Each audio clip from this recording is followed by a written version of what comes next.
Assalamu alaikum wa rahmatullahi wa barakatuhu ‘yan uwana masoya na faɗin duniya duka ina muna fata alkhairi. Jinjina ta musamman ga CNSP, jinjina ta musamman ga duka masoyanmu duk inda suke cikin faɗin duniya.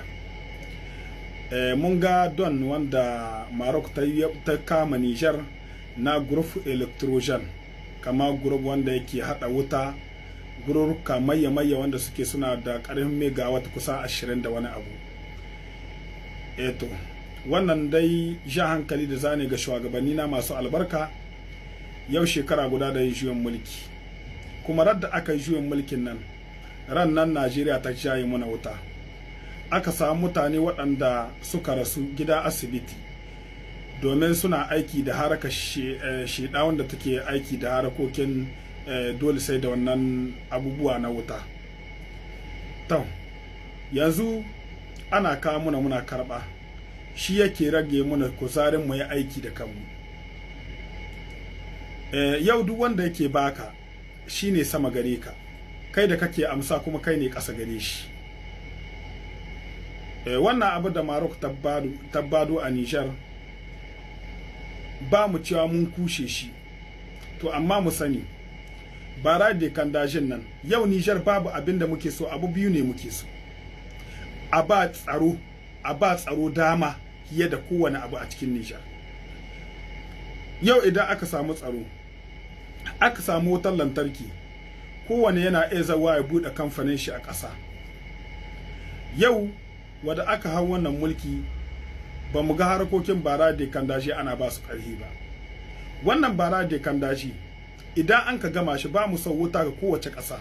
Mu za mu ba Najeriya wuta, za mu ba Mali wuta, za mu ba Burkina wuta, za mu ba Chad wuta, za mu ba Benin wuta.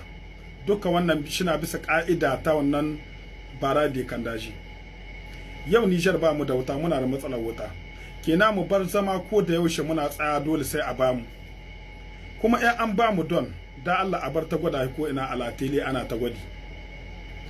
Wannan muna so ne. Yau ba 'yan siyasa kuke ba. 'Yan siyasa su ne suke tsaya dole sai a basu. Yau ku Allah ya kawo ku ne domin ceton ƙasar Niger. To ku ci gaba da harkokin da kuke yi na gaskiya domin ƙasar mu ta Niger. Amma shawara ta dan Allah a ba da ƙarfi wajen bara da kandashin nan. Noma bai yiwa sai da tsaro, komi bai yiwa sai da tsaro. Tsaro a bashi muhimmanci, sannan ko bara da kandashin nan a samu a ida shi. Wannan shine ya da don wanda ake bamu.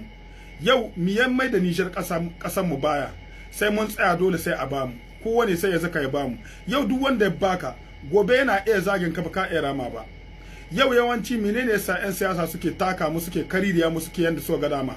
'Yan siyasa ga wajen kamfe ko kun kai wani abu za su ɗauki kuɗi su baka, gobe kuma zaka su karya ka mi ka iya yi musu.